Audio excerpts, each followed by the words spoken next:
extremely hard coated. They've got such a hard coat on here that sometimes you have to do what's called scarification. There's also what's called cold stratification. Some seeds need to be cold stratified. I don't know if you've ever run into that problem where you try to use the seed starting mix or peat moss and it's totally dry and it takes a lot of effort to get it to soak in and start absorbing water again.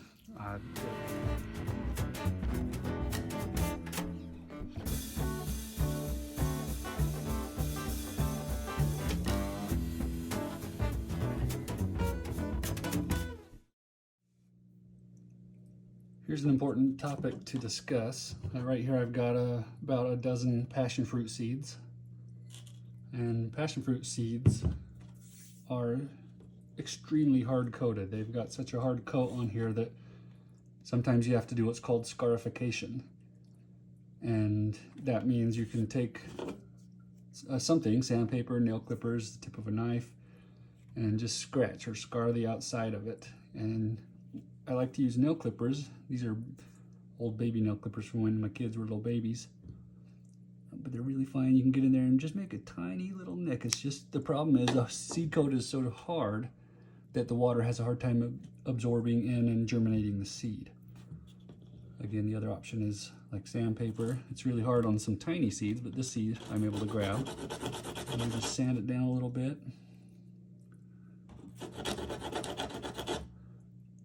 This is the double cut fast sanding sandpaper, which makes quick work of it. All right, so I've sanded it on a few different areas. Hopefully that one's gonna be good. There's also what's called cold stratification. Some seeds need to be cold stratified, and that means they need a period of being in the cold temperature. Cold and damp is usually the key. So sometimes you'll get a damp paper towel and get it in a plastic baggie with whatever seed needs to be cold stratified and put it in the fridge for however long. Different seeds need a different amount of time. For example, peach pits. Peach pits won't grow into peach trees. You can get them to germinate and to grow about 2 or 3 inches is the most I've ever gotten one, until I learned that they need a period of 5,000 hours in the cold in order to develop enough of the hormone needed to let the peach pit grow and grow into a full tree. Again, I've grown them into 2 inches and wondered why they always stopped and stunted at that point, but I learned later that they needed to be in the cold for 5,000 hours. Some seeds need a month, some seeds you can trick just a few days, some seeds you can put in the freezer for a day, fridge for a day, and do some alternating cycles, kind of mimicking the cold and thaw cycles of winter. Excuse me. And that's enough to get the seeds to germinate. But for hard-coated seeds that need to be scarified, it's mostly just because they can't get enough water to soak in to the seeds. So I'm going to plant these seeds for part of an experiment, and I'm going to plant another 6 cells of seeds that have not been scarified at all, and see if we can see a difference. I've got the passion fruit vine seeds here, and something I failed to mention in the previous segment was that I like to soak hard seeds like this for 6 to 8 hours at least, or overnight, whatever's most convenient. Since I filmed the first part of the video earlier this morning, I put them in this water, and you can see the water is really brown and kind of nasty looking. It's got some floaties. That's not because the water turned bad. It's a product that I like to add called Organics Bio 800. It is a formula of up to 800 different strains of fungi and bacteria that are all supposed to be beneficial. And the reason there's so many is because there are just so many different varieties and types of beneficial bacteria throughout different soil types and everything, that the 800, not all 800 of them are expected to be successful in your garden, but whatever ones like your garden are going to succeed, or like the conditions that you have are going to succeed and cause benefits. I have done experiments in the past of soaking the same seeds in just regular water versus something with organics in it, and the ones that were soaked in organics were better from germinating faster to growing faster when they were growing. It's not a perfectly scientific experiment or anything, but I've done more than one with this and with different experiments with like biochar and this stuff added different things, and the whole organics, I'm just really pleased with the product. I'm not affiliated with them at all. I just like to share the different products that I've come across that I seem to think benefit my efforts. And I'm gonna go empty these out right now. You can see I have passion fruit that I did the scarification on in this jar, in this cup, and then no scarification. And then I've got some soil ready for some passion fruit seeds that are the control group, that have no, they haven't been soaked, they haven't been treated with organics, they haven't been scarred. So they're just kind of our control group. I'm gonna stick them straight in the soil and see what happens. I'm gonna start filling up the 6-cell trays or 6-cell packs that I have. These particular ones are from Bootstrap Farmers. I got them off of Amazon. I like them because they're durable and reusable. I can sanitize them every year and just keep reusing them. They're not the kind that are flimsy and only last 1 year. And I like the fact that they have the hole in the bottom here. So when you're ready to plant the seeds that are kind of full of roots and everything, I can stick my pinky in through there and push them out instead of trying to mush the thing like the cheap plastic ones you get from the nursery.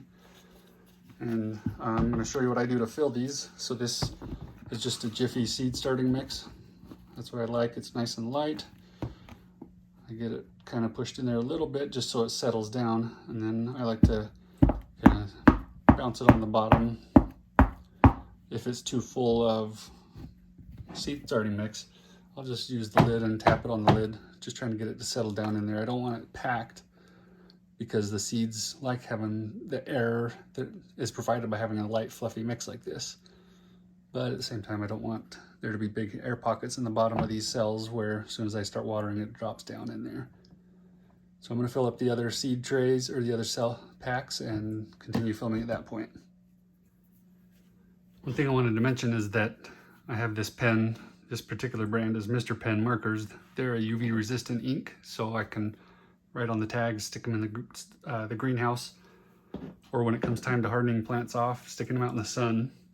This won't fade like other permanent marker brands out there. So this is one that I really like to use. I'm going to show you what I do when I like to plant. The passion fruit seeds like to be about 1/4 of an inch deep.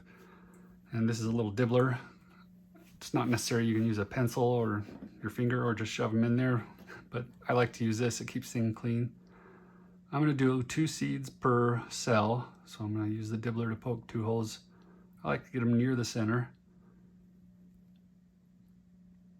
Makes it easier when they sprout and things get going.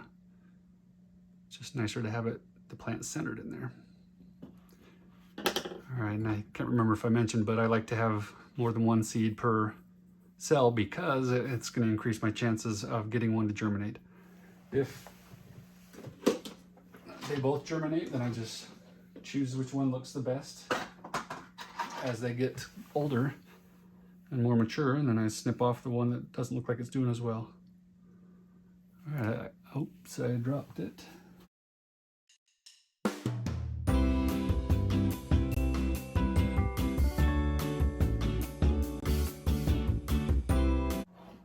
It's right here.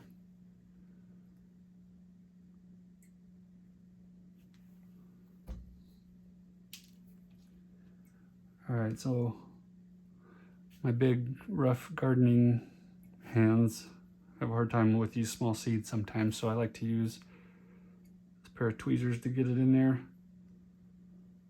And as I go along, I bury the ones that I've already planted. Inevitably, I have a kid that comes up and distracts me, or I get a text on my phone, or just a ring, somebody calls me.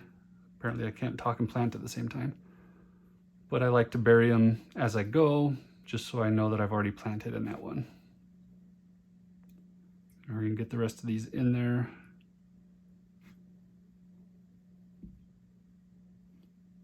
Some of the really tiny seeds you clearly can't use tweezers for.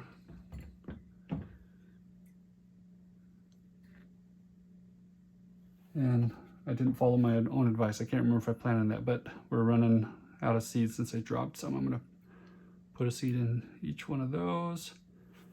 I don't need 6 full passion fruit vines. Mostly this is just for experimental purposes so we can see what scarification versus no scarification does in as far as getting the seed to germinate. So I bury those up, and after I buried them, if I'm worried about making a mess, I like these little tiny foil trays, but then I get one of these chemistry set bottle squirters. I don't know what they're called, I used to know, but I just like how you can do a gentle kind of stream and not have to worry about blasting away your seeds. And then it's such an aimable stream that I can kind of rinse off these center beams and these cross beams. But again, this is filled with non-chlorinated water because I don't want to harm any of the bacteria that are on the seeds from inoculating them inside the water that has organics in it. But I'm gonna get this pretty good soak. The potting mix, the Jiffy seed starting mix, I should say, was not wet at all. It's just damp enough that it will allow it to soak up water. I don't know if you've ever run into that problem where you try to use the seed starting mix or peat moss and it's totally dry, and it takes a lot of effort to get it to soak in and start absorbing water again. I did it one time where I left water sitting on top of some of the seed starting mix for hours. It was probably close to 5 or 6 hours. Came back and the water was still sitting on top, hadn't soaked in at all. But since then I've learned that you can get a little bit of boiling water, and the Tupperware, the big tote that I had all the seed starting mix in, I pour some of the boiling water in there and mix it with a spoon, a big stirring spoon, and it kind of breaks that hydrophobic tendency of the peat moss, so you can now get it to soak in again. As you can see, I put enough water in there that it leaked out through the bottom a little bit. No big deal. But after you soak the peat moss with the boiling water, then you can now put it in the cell trays and it'll soak. But it's pretty discouraging when you go to squirt the water on your freshly planted seeds and it just sits there or even beads up and rolls off and you can't get the seeds wet. So that's a little trick for you to remember. All right, I'm gonna do the rest of these. Again, this was the one with scarification. I have the one with no scarification, but it has been soaked. And then the control one, which are straight out of the seed pack into the dirt. I'm gonna keep these moist. Sometimes I like to put plastic wrap over these to help with the moisture, but I'm gonna keep these in my bathroom, so I'm gonna be checking on them multiple times a day. And I'll see them and I'll be able to make sure they stay moist. So I'll give you an update as they sprout, and hopefully we'll be able to see a difference between the different methods and decide on what works best for us.